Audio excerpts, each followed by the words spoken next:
we were never scared. It's uncomfortable because in the middle of the night you have to wake up several times, up and down to the shelter. They let you know when to come down. They let you know when to go back through your phone, the apps that you have on your phone. The system is super organized. But you see, I mean, I was by myself, but you see families with babies, with dogs, elderly people with walkers coming. You cannot use the elevators in case of an outrage of electricity. It's terrible. When you landed here, and you walked out on American soil for the first time in a little while, what was that like? It's always amazing to touch back the American soil. This was even, as I said before, this was even more special, but I'm an American by choice, and I'm very happy to be an American. So every time I come back from any trip whatsoever, I'm very happy to touch American home.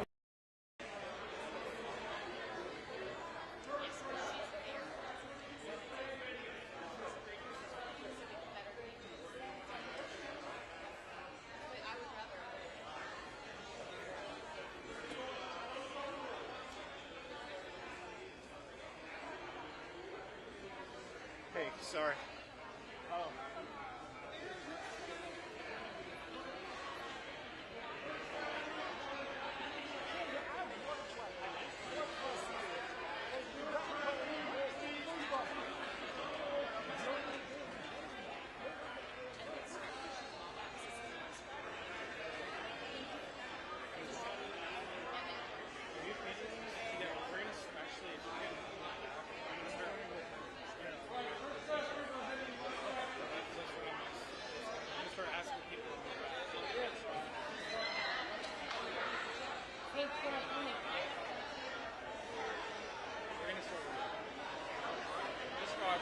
Thank you. Do you have a card?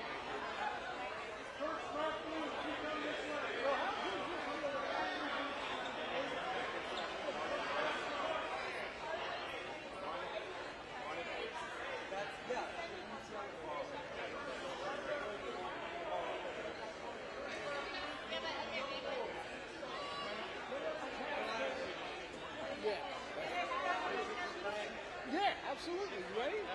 All right.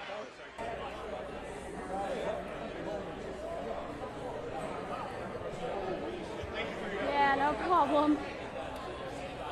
Yeah, it's a little crazy.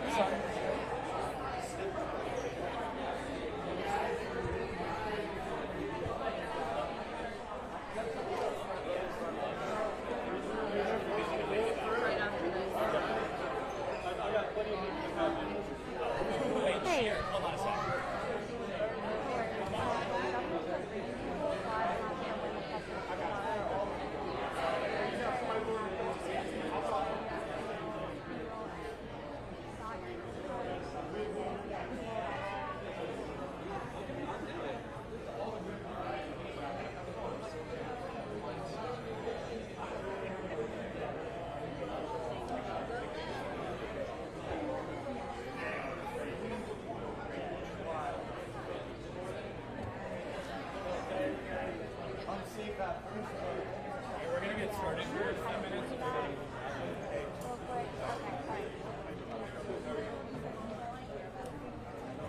Yeah, because I think honestly it's probably more at this point. Yeah. And then either it sounds like from them or from whatever you guys, because I don't know if you're going to pull from the passengers or from the government.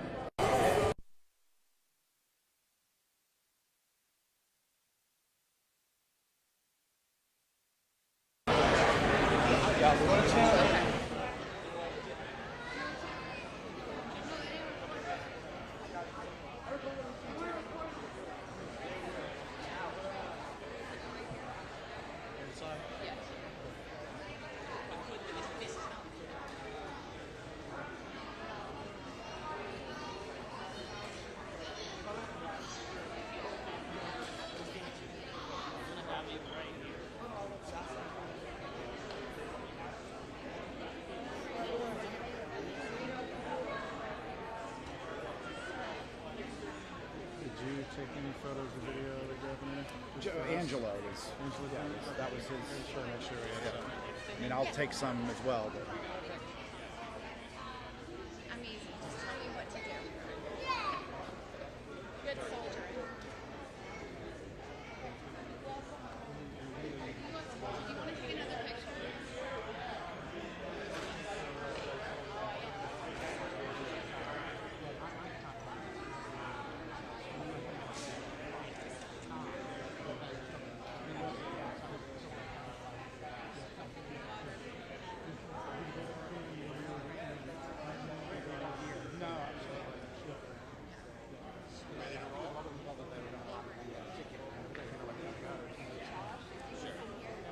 So I'll put you in to say a few. Yes, sir. All right.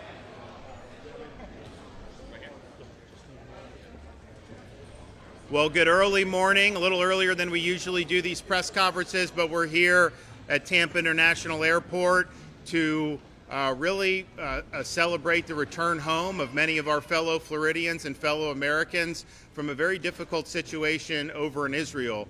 And this is not the first time that the state of Florida has led rescues in situations like this, but I will say, given what's happening over there, given that you have a barrage of missiles being launched by a very hostile regime into Israel, given that the airport's totally shut down, given that the neighboring areas aren't exactly easy to navigate, this was probably the most challenging and logistically difficult mission that the Florida Department of Emergency Management has done, certainly in my time, and I don't think there's been anything like it, but we've already been able to help effectuate over 1,500 people's exit from Israel. Those folks will end up going in a variety of places. We, of course, are bringing in plane loads of people. This flight that came in from Cyprus was, I think, was about 160 some people. Yes, sir. that came in. And the thing about it is, when you have these types of situations, Ben Gurion Airport's totally shut down. You have folks that are there. We have a lot of students that are visiting, that are studying. We have people that are on Israel Birthright program who are going to, for the first time in their lives, be able to see Israel and learn about their heritage. And then all of a sudden, to have this happen, you're really in no man's land. And so we understood there was need for help. It's interesting, when October 7th, 2023 happened, we launched the rescue flights. We brought back, probably close to 1,000 people. But that was kind of something that people didn't expect. Now with this, we had people reaching out to us saying, hey, you guys going to do that again? And we did. We got involved in it very quickly, and were able to bring back, and people coming back very, very appreciative to just be back and be safe and sound. And it's just the type of thing where the danger, look, Iron Dome is great. It doesn't stop every rocket. that's just the reality. And there is damage being done in the state of Israel because of what Iran's doing. And so, but then you just have, we have young kids. It's tough to just deal with that situation, even apart from the danger. So everyone was really appreciative. And so I want to thank, we have Kevin Guthrie from the Florida Division of Emergency Management here. We respond to a bunch of different things in the state of Florida, hurricanes being the number one, but we've also done things like do these rescues. We're doing all the immigration, huge tasks that fall on our emergency management team, and Kevin does a remarkable job doing that. We also have Andy Wilson, Gray Bull Rescue Foundation. So there are partners in helping to effectuate these rescues, and we've partnered with different groups over the years. Gray Bull basically had spun off of a group that we had worked with, and we have Andy Wilson here, but those guys did a great job. We're also joined by Layla Collins. She's the wife of our senator here in Tampa, Jay Collins. Jay's over there getting it done, and I think that you talk about somebody that's done a great job as a senator in Florida. He's got a tremendous record. He's also basically, almost like an action figure in terms of him springing into action, running into the fire, and helping folks in their time of need. So Jay and Gray Bull have worked very closely with Kevin and our team to do this. Look, this is not something that is easy to do. There's logistical challenges. It was not an easy voyage for these folks because they're having to get on a cruise ship, then they're having to wait in Cyprus, and then all the things that go in between that. was difficult, and it's not as simple as just getting on a flight in Tampa and flying to like Chicago, right? So there were a lot of logistical challenges, but they were able to do that. So to have, this is the second plane load of folks that have now come in to Tampa. I want to thank Tampa Airport. Tampa was the place where we did the Israel rescue flights back in 2023. And they've worked very, very well with the state of Florida to be able to make this a seamless process. The reality is there's going to be more folks that are going to be rescued. This is an ongoing effort. I know that there's potentially some other states that may want to get in the game at this point. The reality is that there's definitely a need for more. I know we helped really get people out of Israel initially, which is important. I don't know when the Ben Gurion Airport's going to open up again, and it may not open up for some time. So there's going to be some need. So this is part of an ongoing effort for us to serve the people of the state of Florida. But I know that talking with parents who had kids over there, many of them are school-age kids, college-age kids, you're worried. I mean, it's a panic situation to see what's happening over there. Know your son or daughter is stuck potentially over there. But then to have the state of Florida really lead the effort to bring them back to safety. First of all, it's the right thing to do. But second of all, it just brings huge relief to so many families throughout the state of Florida. I mean, I was talking to some of these folks coming in, they're starting at Florida State on Monday or going to UF and all this other stuff. So this was really something that I think was very personal to a lot of people throughout our state. And I think people should be proud that you have a state that when they see a problem, when they see a challenging set of a challenging mission, that we don't shy away from it and pass the buck. We step up and we lead and we get the job done. So expect more of these to happen. And I don't know what's going to happen in terms of the length of this conflict, but I think that the people that are stuck over there, particularly our Florida students and Florida residents, probably don't want to be stuck over there and just have to wait out the balance of it, which is a shame because you're never going to see any history like you can see when you go to Israel. I mean, it's amazing. I mean, I was just, we were doing the aerospace stuff over in France, and, there's some historic stuff going back centuries, more history, much older country than the U.S., and we have some history here. I mean, I, used to represent St. Augustine. You go back, hundreds of years, but I mean, that's history that goes back thousands of years. It's really been the foundation for Western civilization. You wouldn't have it in the United States of America if you didn't have what happened there over many years. And so it's a unique place, and it's really something that I think of any place anyone goes that really is a inspirational, spiritual, even life-changing experience. I would say it's probably Israel in my judgment. And so, it's sad that they're not going to be able to experience that like they should. But I do think that there will come a time where they will be able to do that. All right, we're going to hear from Senator Collins. I also have Josh Hammer, who's a Florida resident. He was over there. He was part of the group that had been rescued, and he's going to say a few words as well. So, Kevin? Good morning. Thank you for being here with us this morning. Thank you, Governor, for your steadfast leadership as the governor was engaged in this from Paris. He was constantly talking to us and asking us, what's going on. And we're very, very happy that we have brought in the second flight this morning. Before I get into the prepared points, I'm just going to tell you, when we get into questions and answers, we are not going to talk at all about tactics, about how we're moving people inside of Israel and all that. For their safety, our safety, the team safety of Gray Bull Rescue, we will not talk about that. So I just want to make sure that you understand that from the very beginning. Florida is committed to protecting residents of the state no matter where in the world they are. In times of crisis, Floridians can count on the swift action and strong leadership of Governor DeSantis and the state emergency response team when we are called upon. Our emergency response infrastructure allows us to act decisively when crises occur, even when those crises are thousands of miles away. Under Governor DeSantis' leadership, the Florida Division of Emergency Management, alongside our state and private partners, in this case most notably the Florida Department of Transportation with Jared Perdue, as well as our contract vendors, have launched a coordinated operation to assist Floridians seeking to evacuate Israel amidst ongoing hostilities.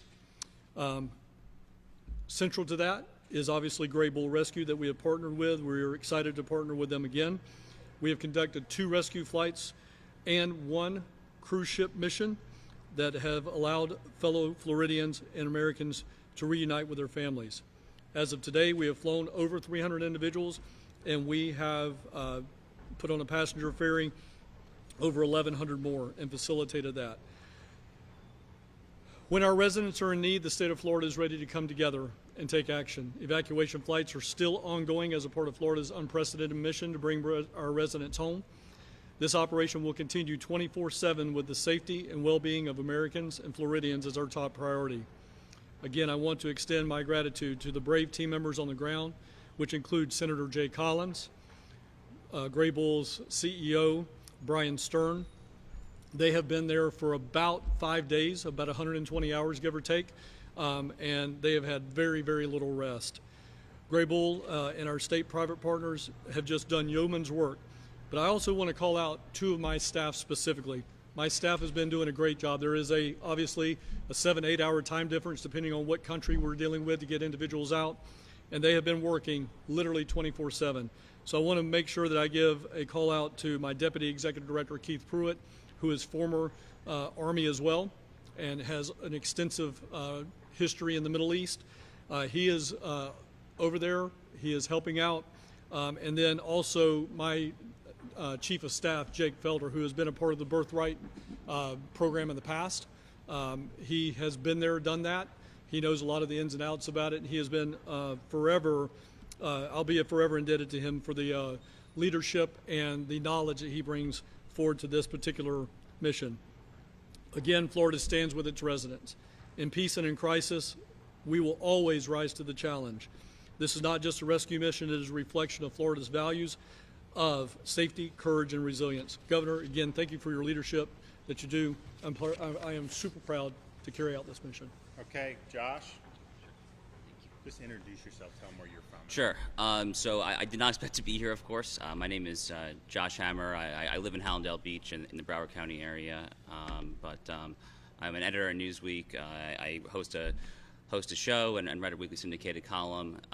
Did not necessarily expect to be in this position when my wife, my daughter, my father-in-law, and I flew to Israel about a week and a half ago or so. We were there to go to my wife's cousin's wedding. I was going to join part of a group trip, and you know, it kind of all went down the drains, of course, a little bit. And I guess just to kind of give you a little bit of a personal experience here, and then I'll talk a little bit about Graybull and Florida and all that there.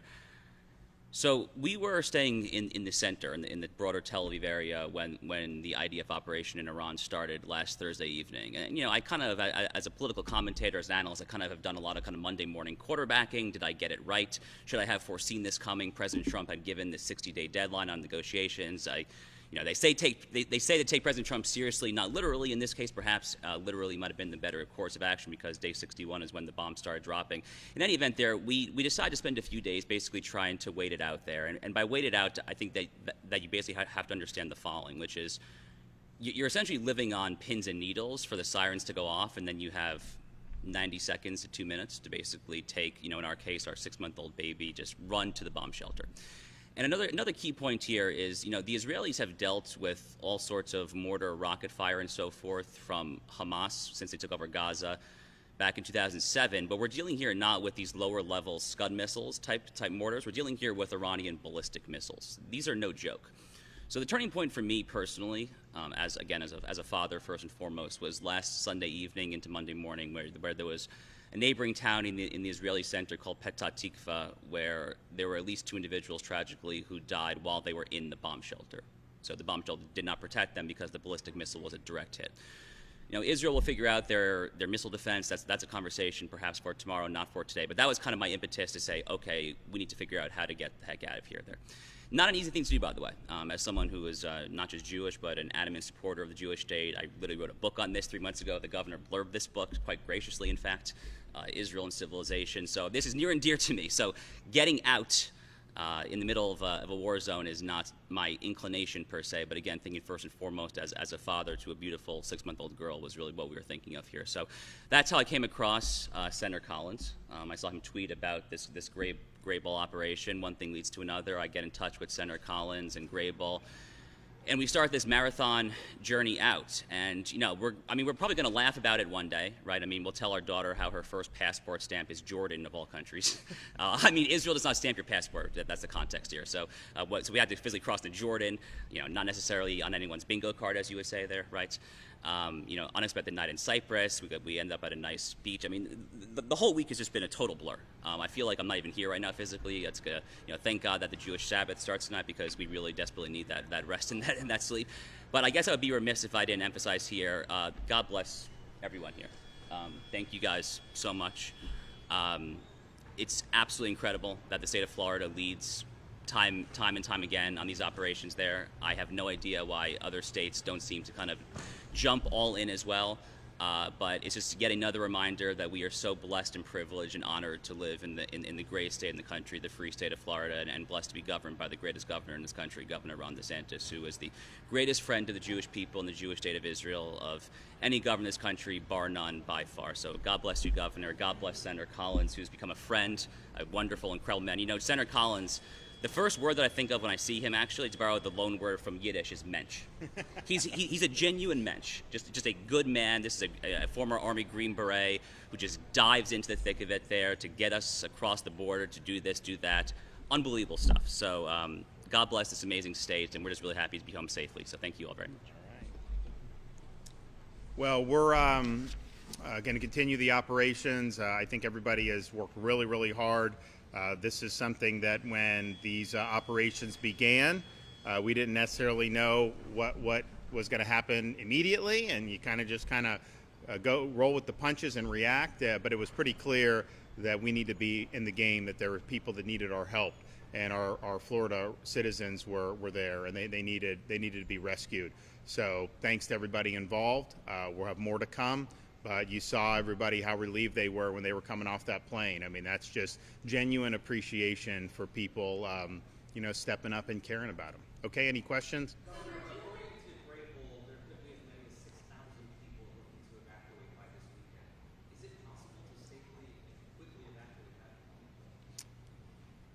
We will, whatever is possible, we will likely be able to do.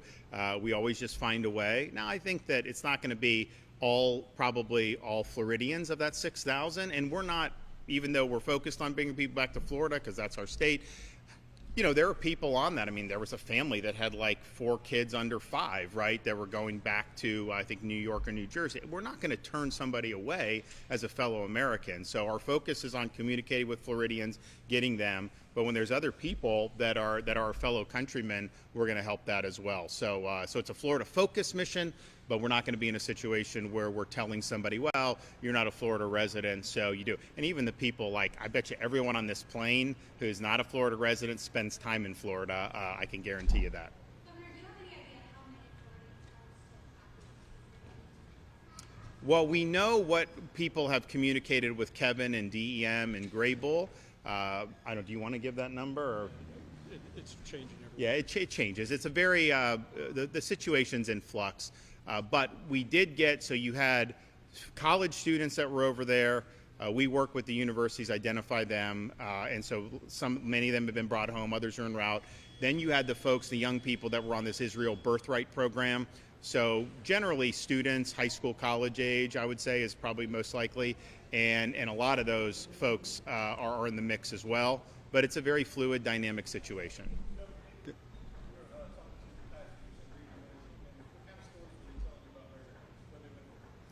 Well, one, they were just thankful. Every one of them, genuine gratitude. I mean, it was not, this is not for the cameras. Like, these folks had a sense of relief. They were in a difficult predicament, and they were very, very thankful that the state of Florida had their back. They were thankful for people like Senator Collins. They were thankful for Graybull. And just that genuine appreciation was something, you can't fake that. I mean, that was real. And it was just the sense that they were in a difficult situation. And particularly when you have young kids. I mean, Josh was talking about a 6-month-old. You saw some of these other kids. That changes the dynamic in terms of how you view these things when you're in a difficult situation. If it's just you, that's one thing. But when you start talking about having somebody that's 2 years old, 6 months old, 5 months old, or 5 years old, you are going to do whatever you can to get them to safety. And so I think particularly for the families, there was just a real sense of relief. They don't have to worry about making sure their 4-year-old is ducking for covering when the sirens go off.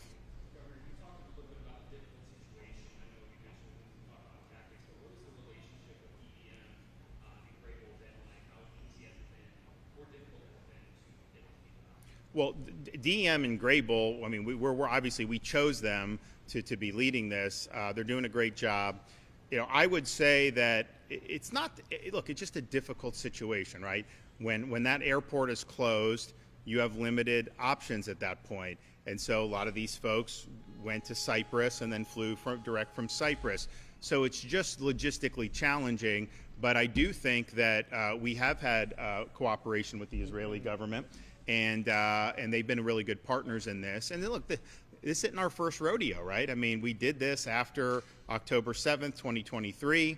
We were able to bring back many hundreds, close to 1,000 folks, mostly from Florida, but again, not all. There were people from all over who were just in a really difficult pickle, and we're really glad to have some relief. So I would say, it's, as I said in my opening remarks, the most logistically challenging rescues we have done. We've done them in Haiti, we've done them in Israel, but just because it's, you know, Hamas was one thing, and that was obviously bad.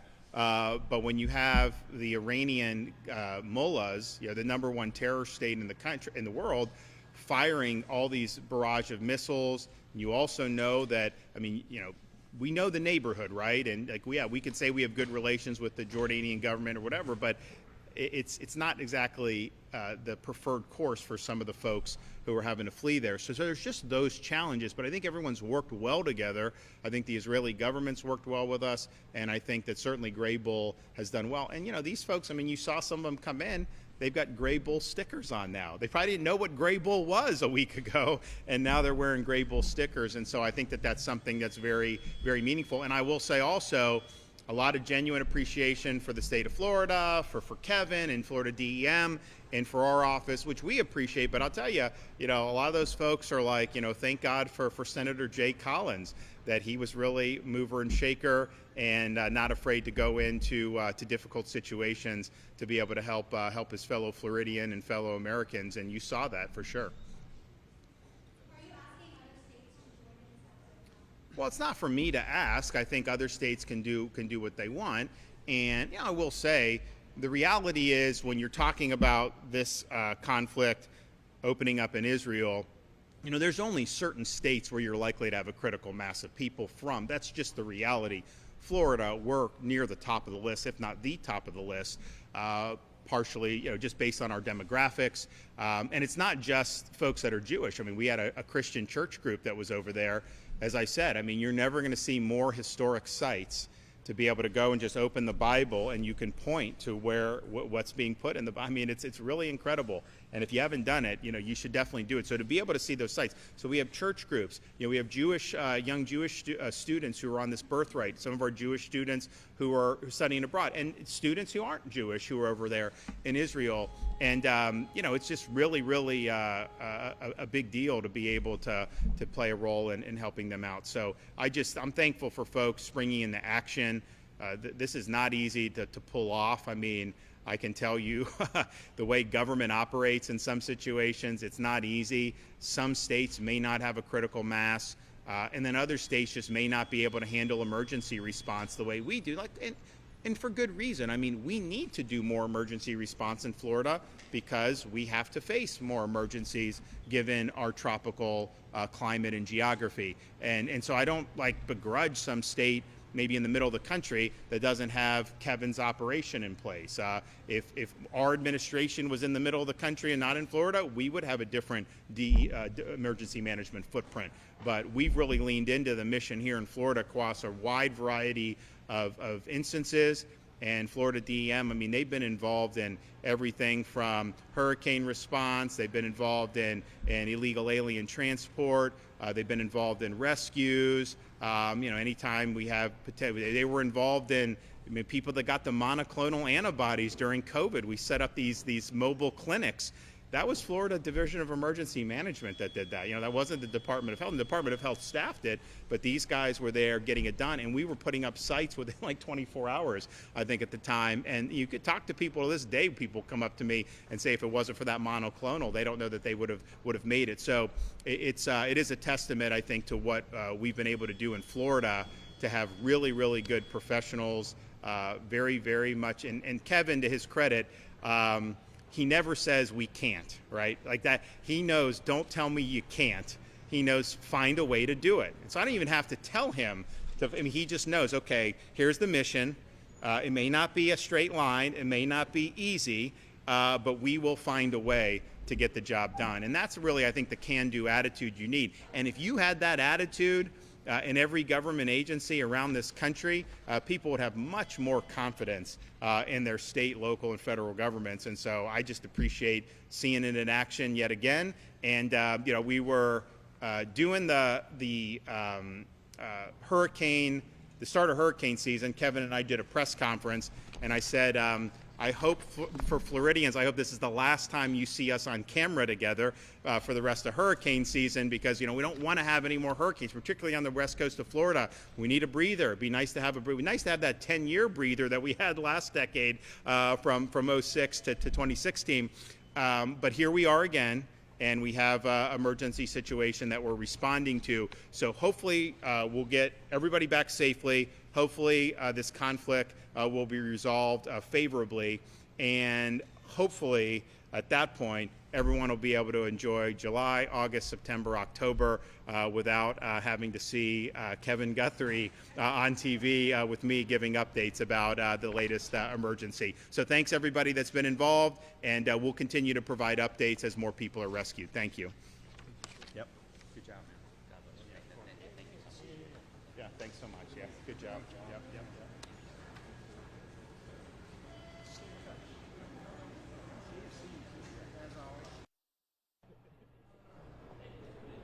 Yeah. Yep. We're good. We're good. He just wrapped. I know.